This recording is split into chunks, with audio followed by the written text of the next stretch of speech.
آج سے تقریباً 3000 سال قبل مصر پر ایک ظالم و جابر بادشاہ فرعون کی حکومت تھی، جو نہ صرف ایک جابر اور سرکش بادشاہ تھا بلکہ اس نے خدائی کا دعویٰ بھی کر رکھا تھا اور خدائے حقیقی کو للکارنے کی جرت کی تھی۔ فرعون نہایت ہی بد کردار اور ظالم ترین شخص تھا۔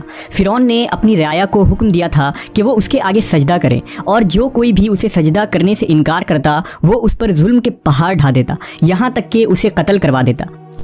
اس زمانے میں اللہ نے اپنے سچے پیغمبر حضرت موسیٰ علیہ السلام کو مبعوث کیا، جنہوں نے بنی اسرائیل کو اللہ کی طرف دعوت دی اور انہیں جھوٹے خدا کی عبادت سے باز آنے کی ہدایت کی۔ لہٰذا خود فرعون کے محل میں موجود ایک خاتون نے موسیٰ علیہ السلام کے دین کو قبول کر لیا اور اس لاشریک اللہ پر ایمان لے آئی۔ اس خاتون کا نام مشاطہ تھا، جو فرعون کے محل میں خادمہ تھی۔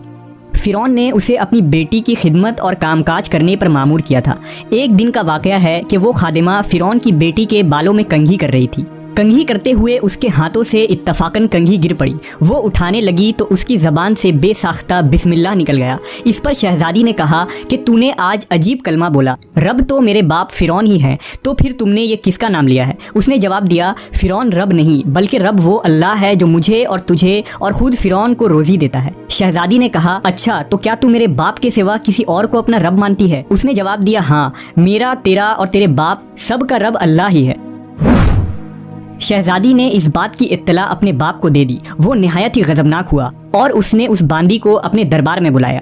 جب وہ حاضر ہوئی تو فرعون نے پوچھا، کیا تو نے میرے سوا کسی اور کو اپنا رب مان لیا ہے؟ خادمہ نے صاف کہہ دیا کہ میں تمہیں خدا نہیں مان سکتی، میرا اور تیرا رب اللہ ہی ہے جو بلندیوں اور بزرگی والا ہے۔ جواب سن کر فرعون حیرت زدہ رہ گیا۔ اسے اتنی استقامت اور جرأت بھرے جواب کی امید نہ تھی۔ فرعون نے سوچا کہ اس عورت کو ایسی عبرتناک سزا دینی چاہیے کہ اس طرح کی جرأت دوبارہ کسی شخص کو نہ ہو۔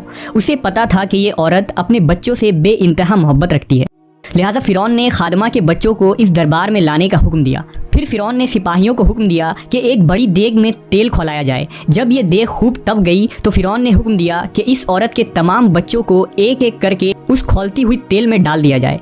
فرعون کا حکم سنتے ہی اس عورت کے آنکھوں کے سامنے اندھیرا چھا گیا۔ خادمہ نے نہایت ہی صبر اور ہمت سے کام لیا۔ سپاہیوں نے اس خادمہ کے ایک بچے کو پکڑا اور اسے گھسیٹتے ہوئے لے جانے لگے۔ وہ بچہ کبھی پکارتے ہوئے اپنی ماں سے مدد طلب کرتا، کبھی سپاہیوں سے رحم کی بھیک مانگتا، کبھی فرعون کی طرف امید بھری نگاہوں سے دیکھتا۔ سپاہی اسے دھکیلتے اور گھسیٹتے ہوئے دیگ کے قریب لے گئے۔ خادمہ اپنے بچے کی طرف محبت بھری نظروں سے دیکھ رہی تھی اور اسے الوداع کہہ رہی تھی۔ چند لمحات میں اس کے جگر گوشے بچے کو کھولتے ہوئے تیل میں انڈیل دیا گیا اور کچھ ہی لمحے میں اس معصوم کی ہڈیاں تیل کے اوپر تیرنے لگی۔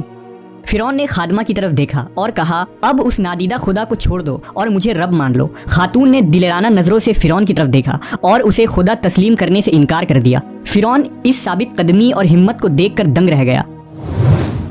تھوڑی دیر میں اس کے دوسرے بچوں کو بھی تیل میں ڈال کر ہلاک کر دیا گیا۔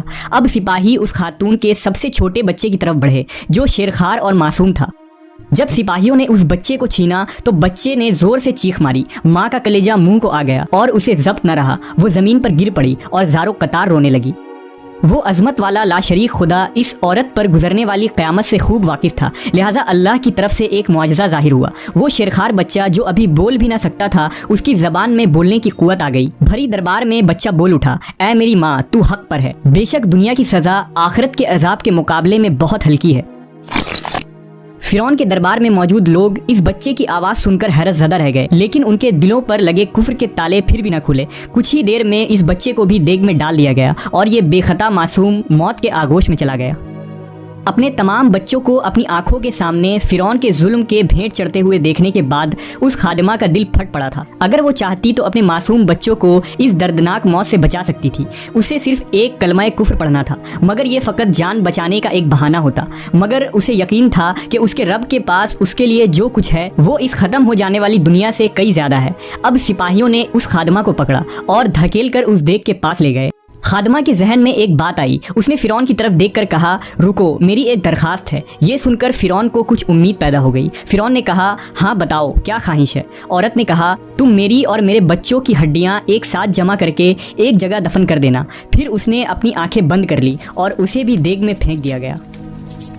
اس واقعے کے 2000 سال کے بعد آخری نبی حضرت محمد صلی اللہ علیہ وسلم اس دنیا میں تشریف لائے۔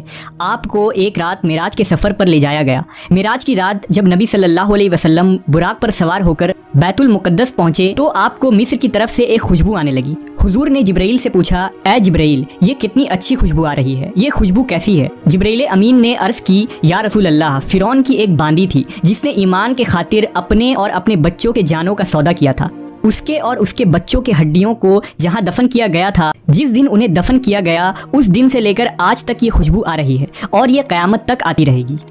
بے شک ہم خوش قسمت ہیں کہ اللہ نے ہمیں ایمان کی دولت سے نوازا، جس ایمان کو پانے کے لیے لوگوں نے اپنی اور اپنی اولادوں کے جان کے نذرانے پیش کر دیے، جبکہ ہمیں کتنی آسانی سے یہ دین اور ایمان مل گیا۔